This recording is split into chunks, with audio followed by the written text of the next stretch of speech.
Hi. Nice to, well, I can't see you. I can't hear you. So I guess it's nice for you guys, you folks, to hear me. Today's podcast, YouTube, whatever, is going to outline the theories of attraction. Or the theories of why people are attracted to whomever they are attracted to. So as we go through this, think about which theory suits you best or suits our community of Renfrew best. Okay, so in front of you, you should have your theories of attraction and mate selection sheet. And I will talk about this and fill in the blanks as we go. So marriage can be defined broadly as a socially legitimate sexual union begun with a public announcement and with some idea of permanence with more or less an explicit contract. So we talked about when you looked at the history of marriage a couple days ago, a ban. And a ban is the public announcement of marriage. In some churches, even today, the minister, pastor, priest may be required to announce the marriage in a regular church service 3 weeks prior to the marriage. So does that put on some societal pressure on the couple to make sure they go through with it? Does it allow for people who may be opposed to this marriage to step up? And I don't know how often that happens. And with some idea of permanence. So it's the idea that you are committing to that person. I'd like to say it used to be until death do us part. Do people still believe till death do us part now when they get married, or until something better comes along? So think about that. And more or less explicit contract. Okay, you're binding your families together. You're binding your individuality together. You're now going to likely pay bills together and do everything together. So that is the definition of marriage. Helen Fisher came up with a pair bond theory, and it makes a lot of sense. In some ways, I think this is why sociology gets the title of the study, the blatantly obvious. To ensure humans' existence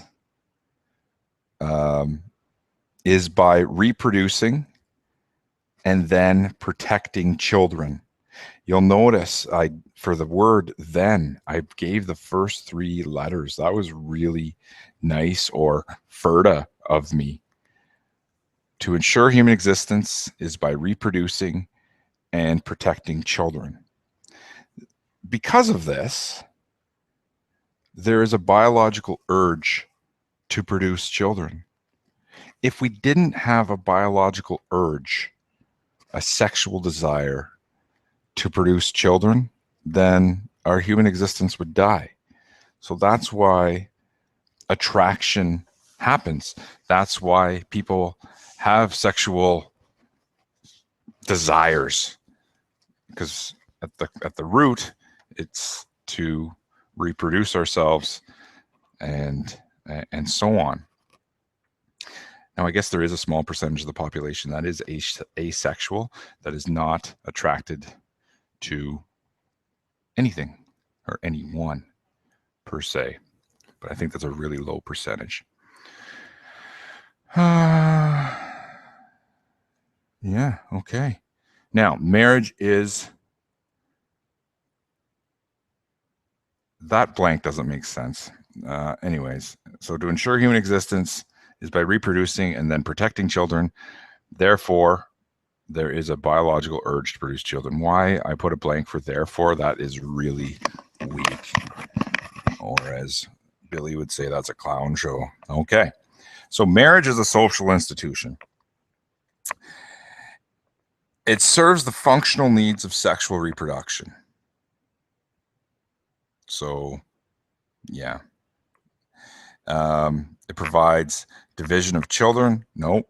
Socialization of children, division of labor, and care for members. So this takes us back to this, relatively speaking, these 6 functions of the family. Because of the functional use of marriage and all that it provides, functionalists argue that people are most happy if they marry. So now you have a life partner. You're able to share everything with this one person, your life, your goals, your budget, your individuality. They see each at the best of times. They see each at the worst of times. So functionalists believe people are most happy when they marry. So now if you turn to your textbook, which I assume you all brought, I'm just going to outline some of the parts they talk about just in page 190 to 192. Intimate relationships are everywhere in our mass media, and from movies, novels, songs, television shows. Have you ever turned on the radio and a song's not about dating, falling in love, breaking up? Like, how many songs are out there that are not about that? Turn on the radio, listen to 5 songs. What percentage, how many songs are actually about, out of 5 would be about love, breaking up, attraction, or sexual desire? And that could be a good game of radio baseball. So I challenge you to that. Here is, I've never seen this movie. It's an Alfred Hitchcock movie, Rear Windows. Hitchcock is a pretty talented dude, but I don't know a lot about him, but critics love him. I digress. Okay, so in his movie Rear Windows, Stella, the nurse, commented on the relationship between the main characters, Jeff and Lisa. And I quote, "When a man and a woman see each other, they ought to come together, wham, like a couple of taxis on Broadway, not analyzing each other like 2 specimens in a bottle.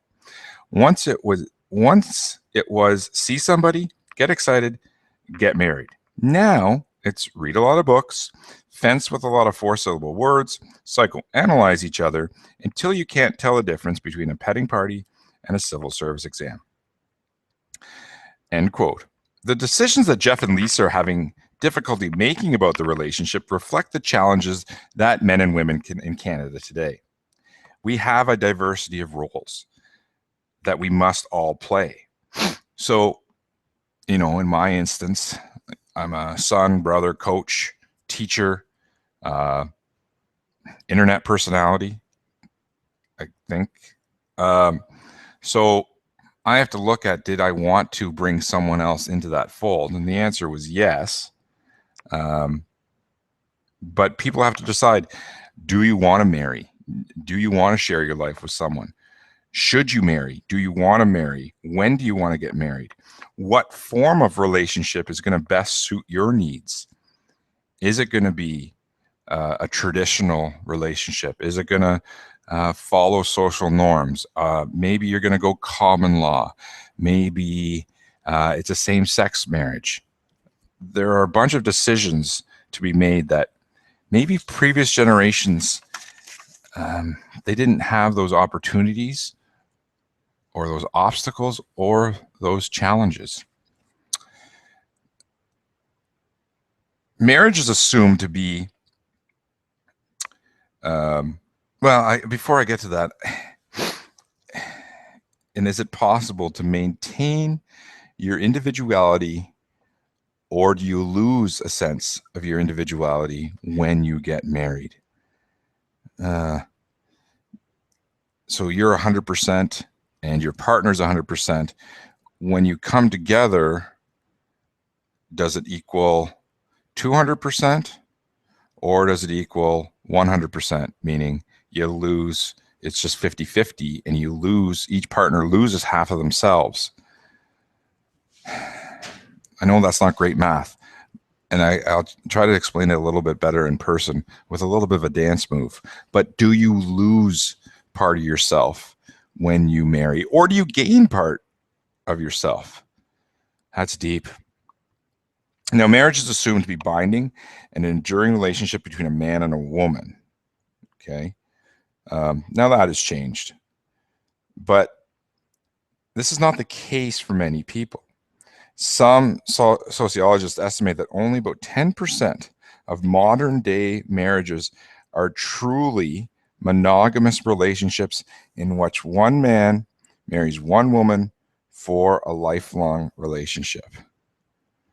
Only 10% follow that model. Part of me finds that a little bit hard to believe, but if the divorce rate in the US is about 53%, so if your marriage is, if you get married today, you have a 53% chance of being together tomorrow, essentially.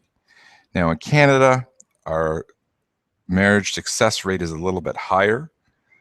It's about only about 1 in 3, which is still pretty high, but it's better than the Americans.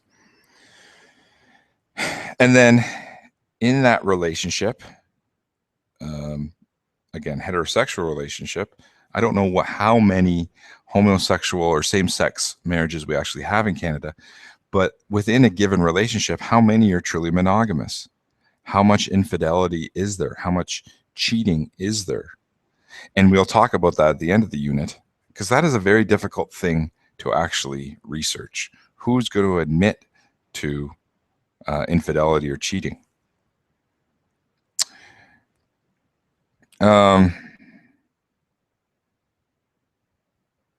Okay. In Western countries and in many other parts of the world, serial monogamy, or marriage to several spouses, one after the other, is the logical result of divorce. And can you imagine having 2 husbands, 2 wives, 2 partners, or 3 or 4? The arrival of immigrants from countries where the social norms concerning marriage include various forms of arranged marriages, which challenge Westerners to consider their dating and courtship customs. And you might see this next year. People on your res floor might have arranged marriages, and we have free choice mate selection. And again, it's hard to wrap my head around that because we've grown up with the idea that we have essentially free choice. So when some of the research questions that we have in this unit going forward, what is the nature of sexual attraction, mate selection? I don't know if I like that term, mate selection, and romantic love. We'll look at the science of romantic love, which I find is very, very interesting. What is the relationship between attraction and marriage roles? How do couples negotiate satisfying roles in a relationship? How do you figure it all out? What are the factors that are detrimental to forming enduring relationships? And how do couples manage conflict in the relationships? I guess when Mrs. Nowak comes in next week, these are some of the questions that you could maybe ask us. However, I don't know how I would answer some of those. So that could be awkward. So I'm sure you will ask it. Okay, let's get back to the sheet here. And looking at theories of attraction. First one is evolutionary psychology. And this is a theory that our attraction is rooted back to historic times, prehistoric times. So when I think prehistoric times, I think of the prehistoric human, cave humans. I think that's politically correct. Now, they said attraction is based on theories that would produce the most success was through natural selection. So natural selection and evolution, if that's what you believe in, is the process by which the fittest survive because they're able to adapt to their environment and compete successfully for limited resources. So you want to find a mate who will best help you to survive and help your offspring survive as well.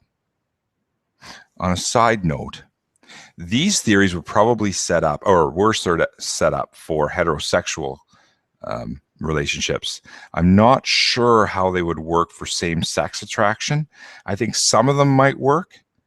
Not sure. I don't think all of them can work. Well, evolutionary psychology, I don't think can work.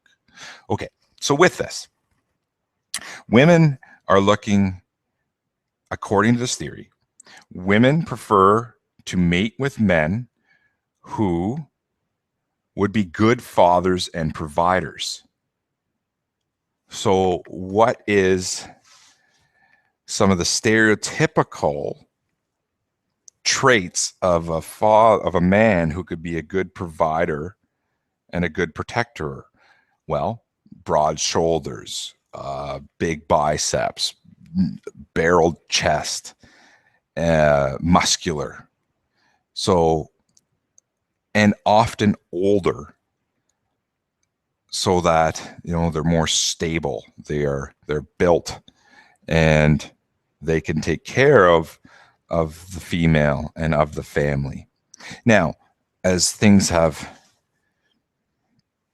evolved over the years, does stability now mean financially? And that women might, in their subconscious, according to evolutionary psychology, do they look for money as a way of protection and stability? Men, on the other hand, preferred women who would bear healthy babies, feed children, and the intelligence to raise them well. Okay, so this is where we get some of our definitions of beauty and of sexual attraction. There's a certain body type, you know, the childbearing hips, the curves of females, that some would say it's because of evolutionary psychology. You look and you say, oh, she has childbearing hips, she could produce good children, so that's why men are attracted to that. Okay, would a man looks at a woman, would she be able to feed babies? This is going to be awkward. So that's maybe where we got the notion of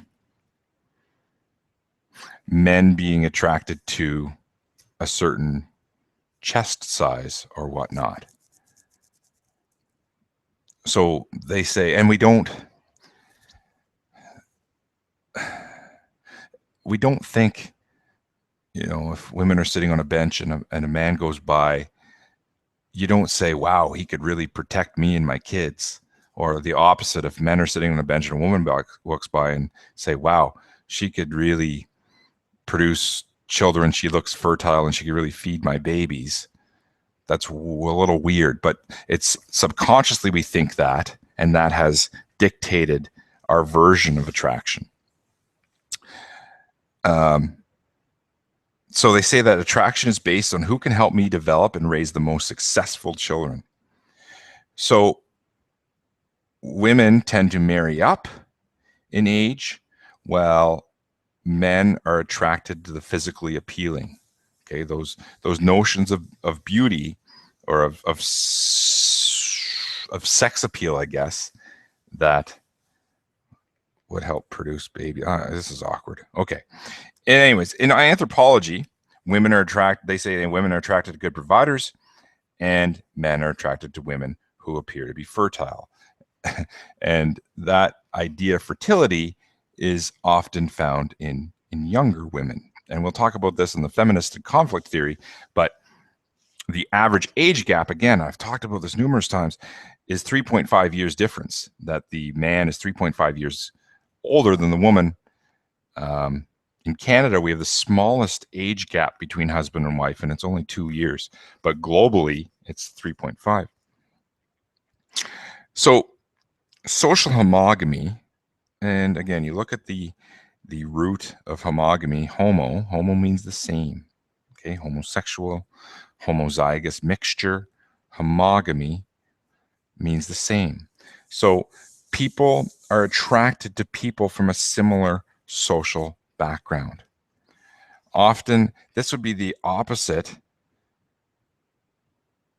This would be the opposite of opposites attract. That you're attracted to the same people with the same values, same social background, same racial, ethnic background, and such. They tried to make a mathematical correlation between attractiveness and social homogamy, and tried to, I guess it would be on a rating scale, to see if there was a correlation.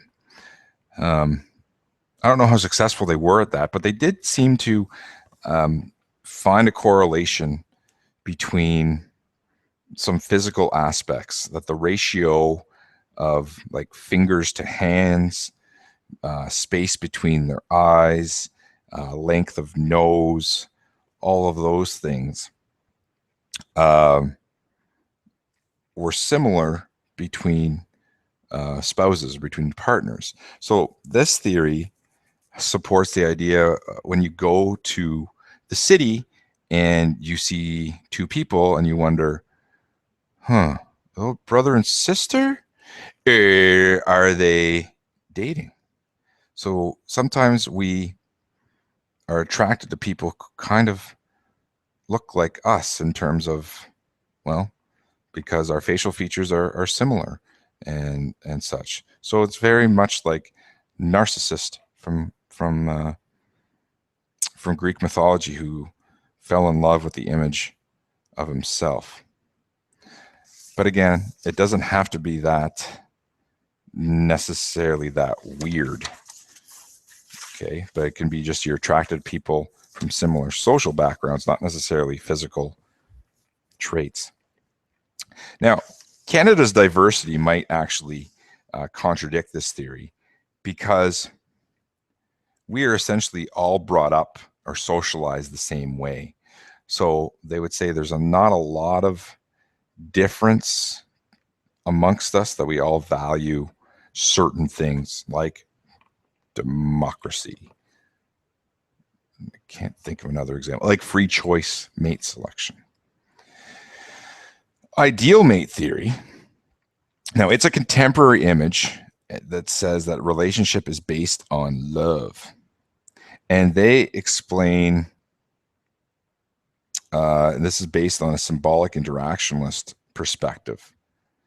And they say that attraction is based on an individual's unconscious image of an ideal mate formed from perceptions of the meaning of certain characteristics. So growing up, you subconsciously started to form an image of what you wanted in a partner. So maybe it was someone who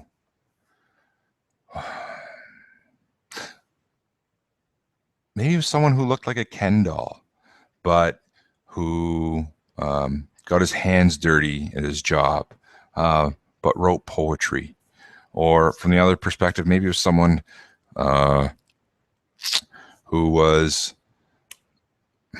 you're attracted to blondes and you like intelligence, and someone who likes sports. And then all of a sudden you're sitting on a bench one day and a blonde-haired girl walks by holding a basketball and a book of political theory, and then all of a sudden you're in love. This theory, ideal mate theory, supports love at first sight, as everyone has this unconscious ideal of who they want and what they want.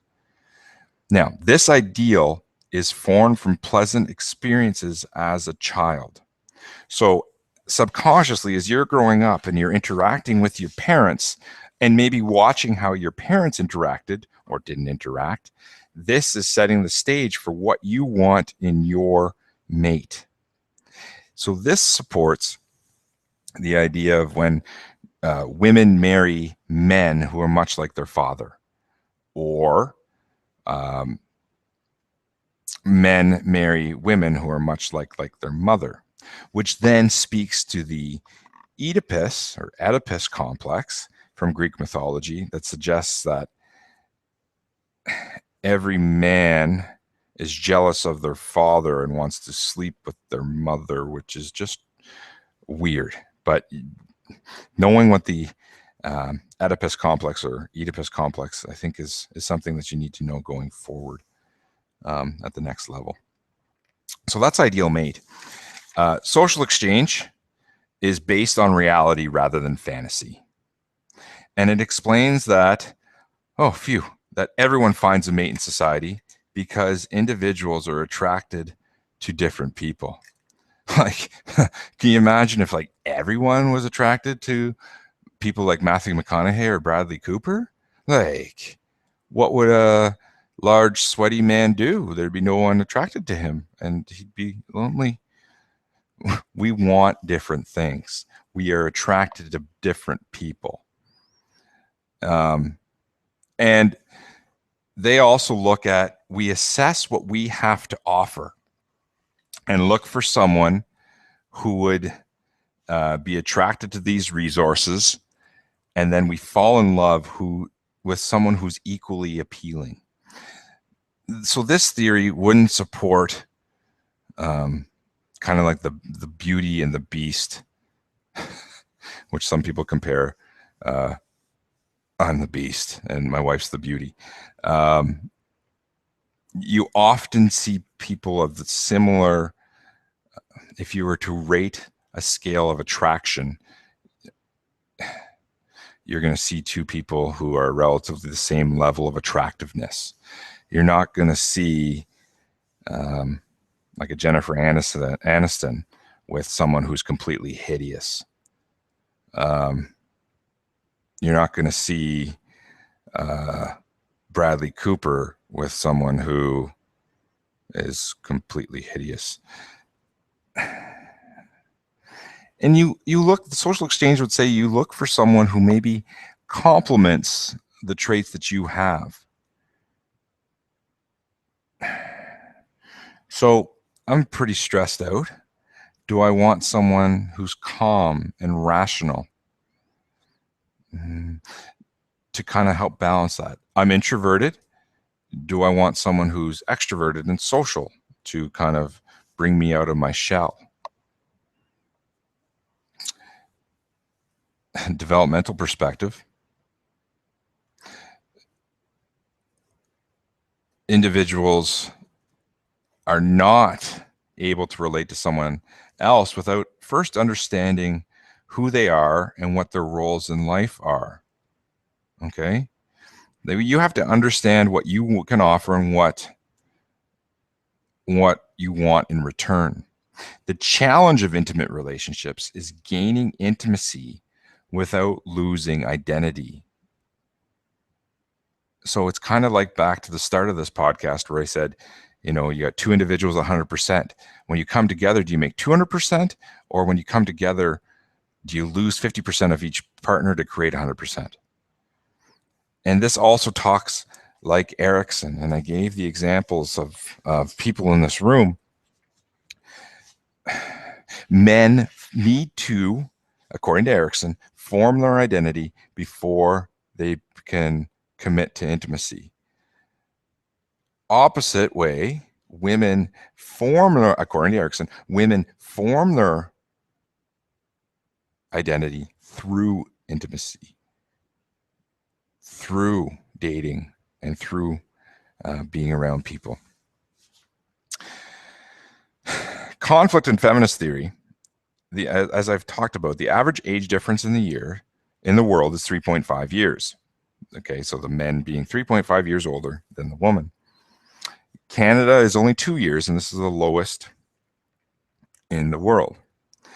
Women tend to be ready earlier as their identity is formed earlier, and maturation rates, if you remember in grade 7 and 8, maybe even in grade 11 or 12, females tend to mature more quickly than males. Now, is this a social construct or is this a biological construct?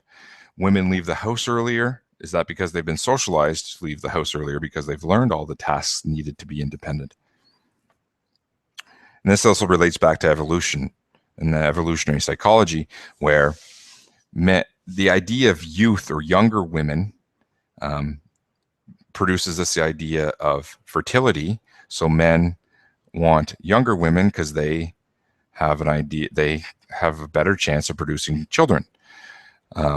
Women seek older men because they are more stable and are looking for that stability, that protection.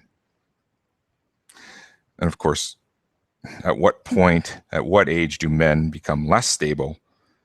And there's a Big Daddy quote that I like to use there, but I'm not going to do it here.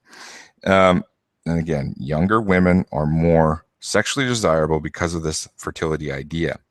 This suggests that patriarchy will be maintained because of resources. Because if women are always marrying older men will be more established in the workplace, in theory, and based on seniority, will have more resources, more money. So will they always have financial control of a relationship? And if a couple ever moves because the man has an opportunity for a promotion, so he might get the raise, so they decide to move elsewhere. And if the woman decides to go, does she have to start over in this new location? So he gets the raise. Does she have to start over? And then the income gap increases. I don't know. The market experience. This is essentially just you learn from dating different people. And the idea that dating enabled individuals to learn to relate to the opposite sex and to judge character so they'd be able to determine what qualities they want in a marriage partner. So Seinfeld always said that dating is like a job interview. And from each little relationship or each dating experience that you have, you learn what you can live with and what you can't live with. And actually, we'll have an interesting exercise on Monday or Tuesday that shows what you value in a partner. Some relationship psychologists would say that in Western society, we are too monogamous, or sorry, we get into relationships maybe too quickly, that we don't have the opportunity to date multiple people.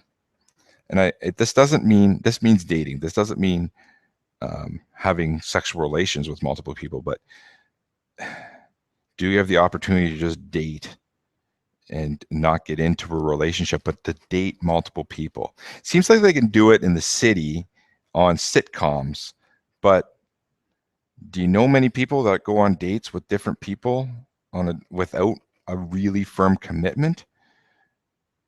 Is that even part of our social fabric in Canada? Something to think about. Okay, so now based on this, I know it's kind of all over the place there. I'd like you to answer questions 1A and B from page 222. And it's essentially saying, what theory of attraction do you think best suits our community in Renfrew? And what theory of attraction best suits your attraction? Thank you for listening. Wishing you all the best in the future.